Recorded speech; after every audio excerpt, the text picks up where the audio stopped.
Prova surpresa! Indique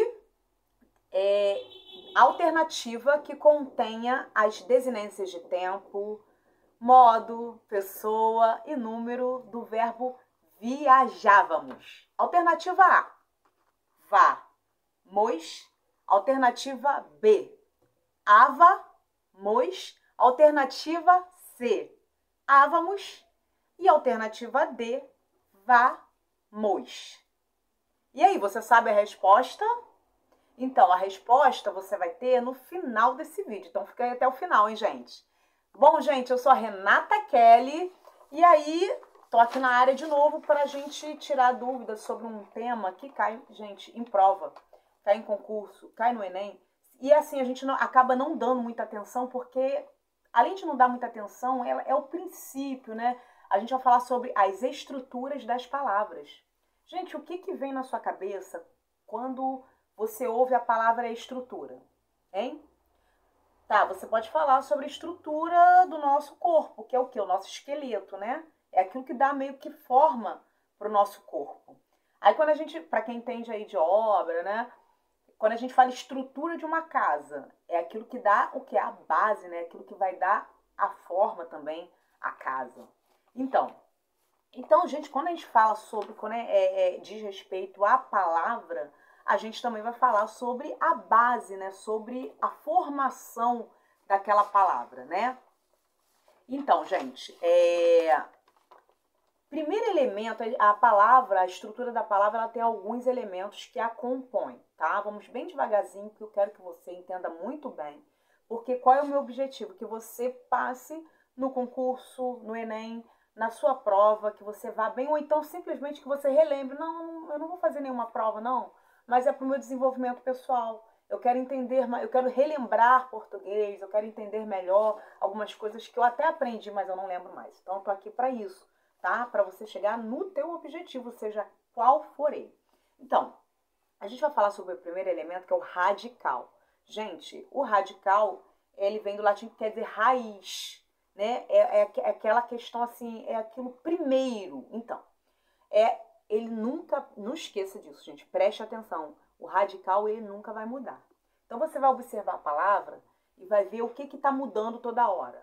Então, o que não mudar é o radical. Você já identificou o radical. Por exemplo, ferro e ferrugem. Aí você vai olhar, pô, quais são as palavras, quais são as letrinhas que estão se repetindo nas duas. Então, essas que estiverem se repetindo é o radical. Você considera como radical. Tá vendo como é que é fácil, gente? Poxa, não é difícil.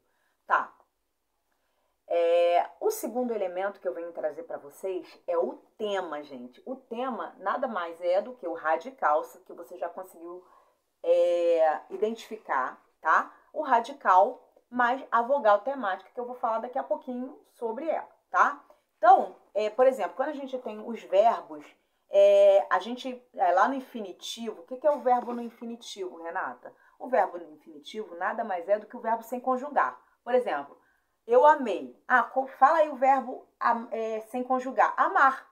Verbo amar. Verbo correr. Então, toda vez que eu tiver um verbo sem conjugação, ele é o verbo no infinitivo, tá? Combinado assim? Toda vez que eu falar verbo no infinitivo, você já sabe que é um verbo sem conjugar, tá bom? Então, quando você tira o R do infinitivo, tá? Nós temos o tema. Por exemplo, o verbo amar. Se você tirar o R, você vai ficar o quê? Com ama. Então, esse ama aí é o tema. Olha só, que, gente, facinho. Então, se cair no concurso, para você identificar o tema de alguma palavra, principalmente se for um verbo, você vai tirar o quê? O R do infinitivo e o que sobrar vai ser o tema. Tranquilo, tá? Não vai mais errar. O terceiro elemento que eu trago para você são os afixos, gente. Quando eu falo afixo, é tudo aquilo que vem agregado, aquilo que vem junto, né? Então, ou seja, os afixos, eles vão se juntar ao radical, formando novas palavras, tá? Tá legal? Tudo bem? Então, os afixos, eles são classificados em prefixos e sufixos. Então, os prefixos, eles vão vir, olha, pré é antes. Os prefixos vão vir antes do radical e os sufixos vão vir depois do radical. Eu vou dar um exemplo para você. Infeliz. Então, esse in do infeliz é o prefixo. Agora, se eu tenho felizardo, esse ardo do felizardo é o sufixo. Mas se eu tiver, por exemplo, infelizmente, eu tenho tanto o prefixo quanto o sufixo. Entendeu, gente? Tranquilo, né? Para vocês, né? Agora nós vamos falar sobre as desinências, tá, gente? A gente acresce as desinências dando as flexões tanto de verbos quanto das palavras, tá? Então, tanto de verbos como nomes. As desinências verbais, gente, elas vão dar a flexão de número, de pessoa, de modo e o tempo dos verbos, tá? As desinências nominais, elas vão indicar a flexão de gênero, tá? Ou de número.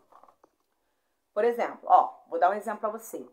De desinência nominal de número. Então, se eu tô falando nominal, eu tô falando sobre nome, né? Substantivo, adjetivo e advérbio. Então, desinência nominal de número.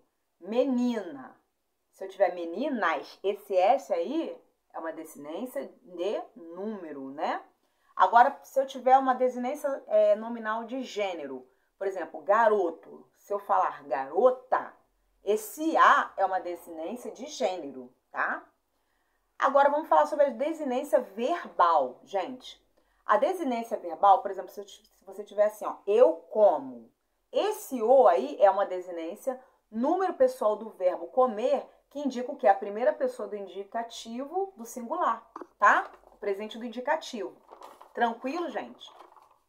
E agora o próximo elemento que eu trago para vocês é a vogal temática, que ela junta o radical à palavra. Por exemplo, nos verbos, qual é a função da vogal temática? É indicar a conjugação dos verbos. Por exemplo, primeira conjugação é o a. Então, quando eu tenho assim o verbo amar, essa é a vogal temática, que é o a, do amar. Se eu tiver na segunda conjugação, eu tenho o e, que é, por exemplo, se eu tiver o verbo vender. Esse e indica que é um verbo de segunda conjugação. E na terceira conjugação, eu tenho o i. Por exemplo, se eu tiver partir, esse i indica que é um verbo de terceira conjugação. Beleza? Tranquilo até aqui, gente? Então, e nós também temos as vogais e as consoantes de ligação, que é só para facilitar o que é a pronúncia, que às vezes você juntando o radical e mais o sufixo não vai dar certo. Fica impronunciável. Então, as vogais de ligação ou consoantes também, podem ser, elas vão facilitar a nossa pronúncia. Por exemplo, maresia. Esse E aí é uma vogal de ligação, tá?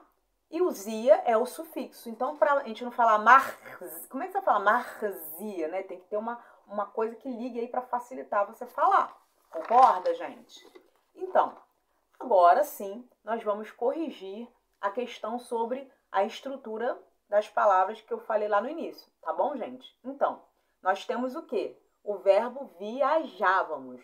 Então, o vá, gente, é a desinência modo temporal que indica que o verbo ele está no pretérito imperfeito do indicativo. Já o mos, ele vai indicar o quê? A desinência número pessoal, que indica que o verbo está na primeira pessoa do plural, nós, primeira pessoa do plural, tá? Então, qual é a alternativa correta? A. Então, a alternativa correta é a letra A, tá bom, gente? O vá e o mos, tá bom, gente? Então, eu espero que eu tenha agregado valor à tua caminhada aí rumo aos teus objetivos. Se você quiser, se gostou da aula e quer uma coisa mais aprofundada, um suporte maior, com mais detalhes, eu tenho um curso para indicar, tá?